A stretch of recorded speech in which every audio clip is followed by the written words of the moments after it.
You got something nice.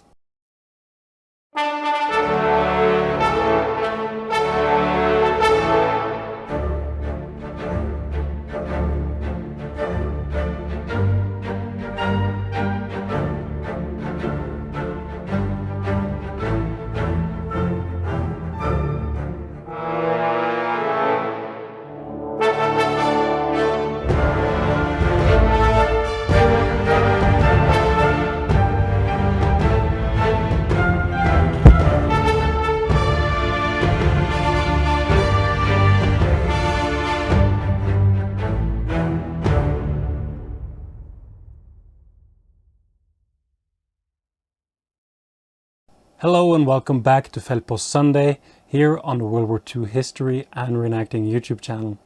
Finally, it's Sunday again and it's time to see if there's any Feldpost. I have a really good feeling about today, so I hope you're looking forward to this episode. Let's take a look.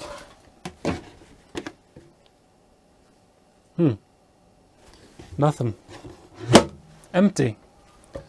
Well, you know what that means. It means that we got something big. All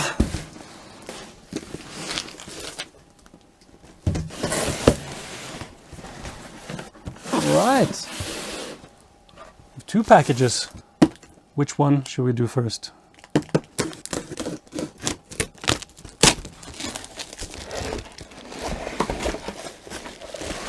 You got something nice. It's used for food preparation. It's perfectly over-engineered. And it's really rare. Put your guess down in the comments. You ready? So what exactly have we got here? Well, this is a standard issue stirring paddle for the German field kitchens of World War II. Of course, it was made for the German military and it's perfectly over-engineered. Naturally, it was designed to have multiple functions. And it's actually a beautiful piece of engineering in my honest opinion. It's made from a single piece of beechwood and measures exactly 785 millimeters long. It consists of the handle and of the blade. I think that's what you call it. The blade also has 4 cutouts, which makes stirring a lot easier.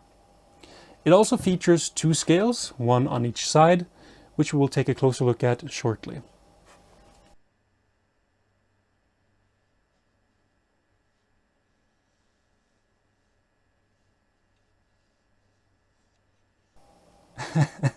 So never in a million years would I've ever thought I'd be this excited about a kitchen utensil.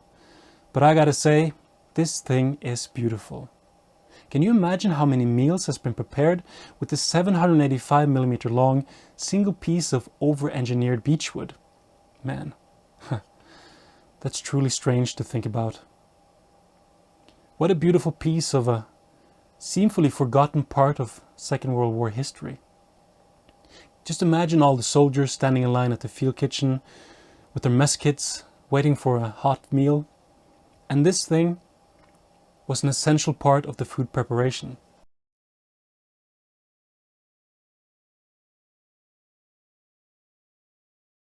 The stirring paddle was an essential tool in the field cook's arsenal.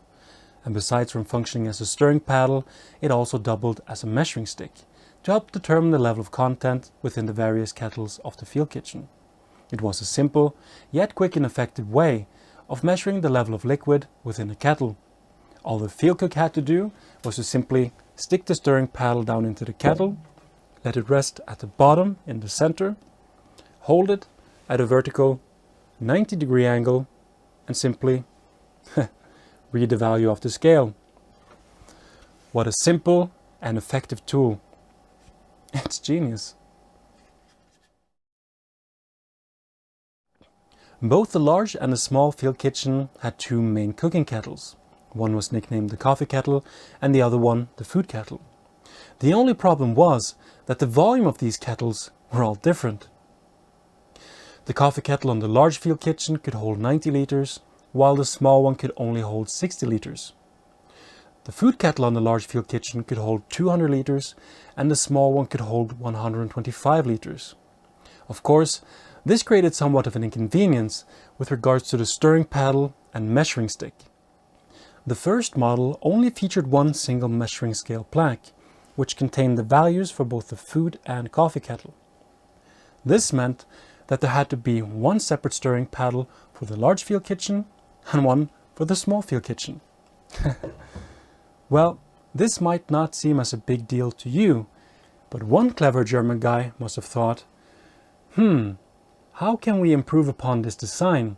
Maybe we can make some small but significant improvements and perhaps create a universal model for both field kitchen types.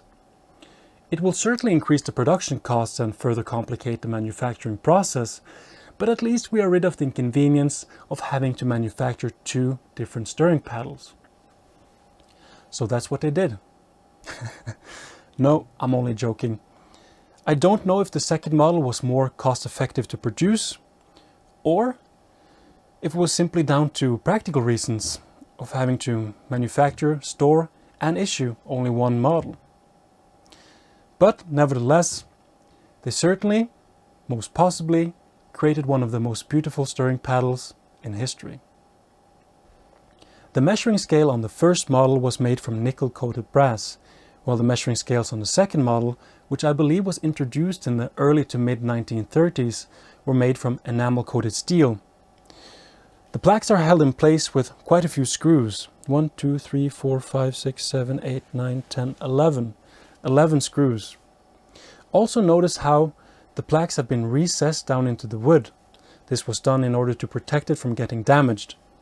But as you can see, unfortunately on this example, there are at least two areas where the enamel has been chipped off.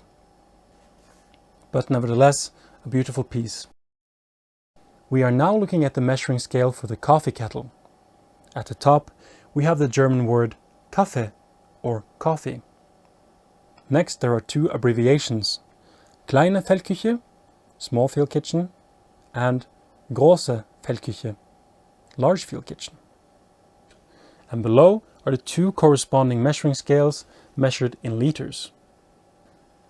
The same goes for the other side, only this time we have the German word Speisen, or food, instead of coffee.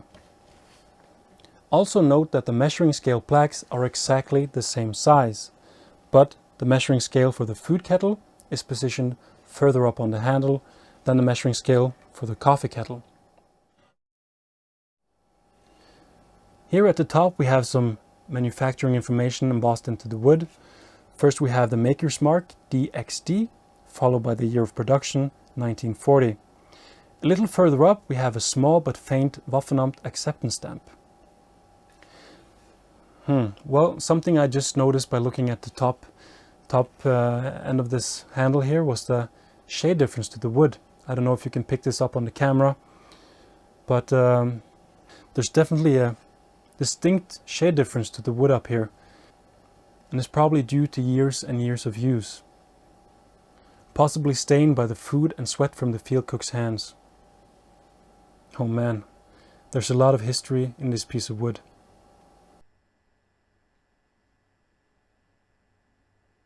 I would like to briefly revisit and talk about the construction of this beautiful piece of engineering.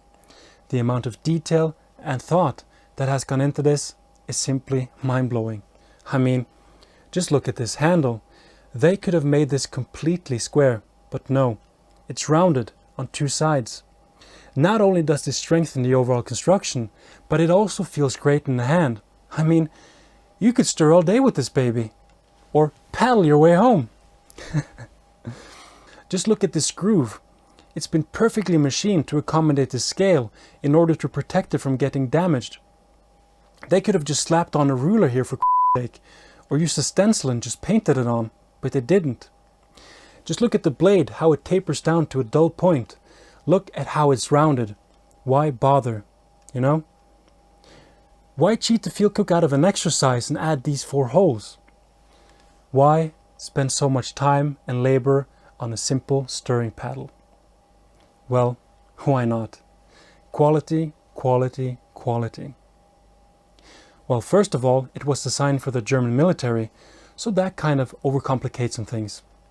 Secondly, there was certainly an aspect of quality and pride from the manufacturer's point of view. But perhaps the biggest motivation for creating a beautiful, over-engineered stirring paddle for the field kitchen was that they knew that many years later there would be a crazy Norwegian guy making a review on their product and really appreciating the time and effort they put into it. I don't know if you can tell, but I really have a passion for this field kitchen stuff. Well, something else that is mind-blowing is the retail price. I've seen some sold recently for between 450 and 850 euros. Yeah, I know. That's a lot of money for 785 millimeters of beechwood. But they are scarce and seldom come up for sale, especially in good condition. So if you happen to find one at a good price, be sure to jump on it. Well, you know what I mean. The field kitchen stirring paddle was such an important part of the soldier's daily life, but he probably never, ever even gave it a thought.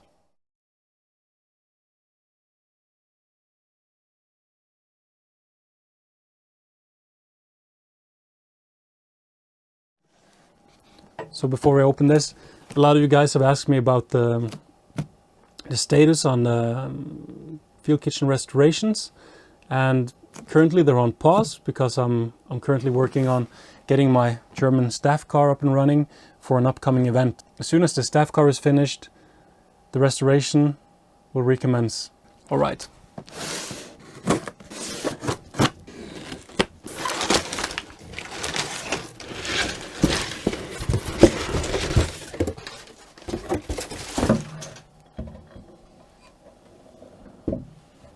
All right. So here we have another rare field kitchen item.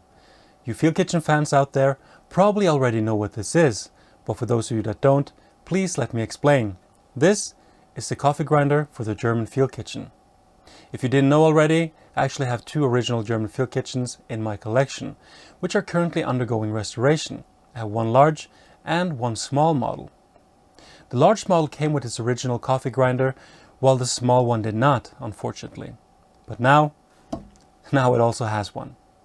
So let's take a closer look at this beauty and I will walk you through it. The main body of the coffee grinder is made from cast iron and it's very heavy. This knob and tightening screw adjust the coffee grain size, while these two wing nuts or wing screws can be undone. This part then twists off, exposing the internal parts, which can be taken out, cleaned, etc. The internal parts are made from hardened steel.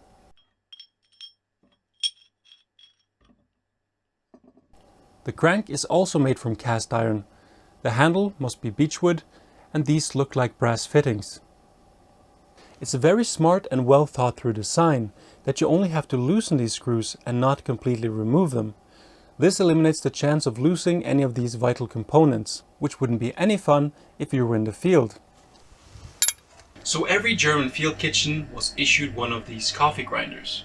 I'm happy to see that this one is complete and in fairly good condition. As with the stirring paddle, these are also quite rare and that usually reflects upon the price. I've seen some sold recently for between 250 and 450 euros, and they usually sell fairly quickly. And if that wasn't enough, they rarely come up for sale in the first place. If I remember correctly, I believe these originally cost around 12.5 Reichsmarks. This particular one is made by Friedrich, which I believe to be a very famous coffee grinder manufacturing company, and it's dated 1941. So how does this coffee grinder work? Well, it is as self-explanatory as it looks, but it's more complicated than you think, if that makes any sense. Well, you put your coffee beans in here and the finished ground coffee comes out through here. The coffee grinder is mounted to the field kitchen inside one of its many storage compartments. The positioning or in which compartment varies depending on the model of field kitchen, but the principle remains the same. The grinder itself is mounted to the inside of the respective storage compartment's outer wall with two bolts, here and here. This part then sticks out on the outside and is further secured to the wall with this large nut. So the grinder itself is on the inside of the storage compartment and the crank and handle is on the outside. Are you with me so far? So I created this contraption to better illustrate what's going on. As you can see, the coffee grinder itself is on the inside of the field kitchen and the crank is on the outside in the wild. And I guess you're probably already thinking now, this handle is not going to last long. It's going to be all over the place during transport, and at some point it's either going to get bent or broken off. And probably broken off because it's cast iron. Because, let's face it, it's the military we're talking about here and anything is possible. Well, don't worry, because they thought of everything. This crank can be easily removed by loosening the set screw. It comes off and can be stowed away when not in use. Clever. Well, now that we know how it's mounted to the field kitchen, what's the process of making coffee? But before we start, every coffee grinder came with one of these hoppers. So what you are looking at now is a complete coffee grinder unit. You put your coffee beans in the hopper that sits on top of here, and you feed it in here and grind it like this using the handle, and the coffee grounds fall out here into a small drawer that you pull out and put in your strainer, put into the coffee kettle, and then boil your coffee.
Again, yes, perfectly over-engineered, but I love it.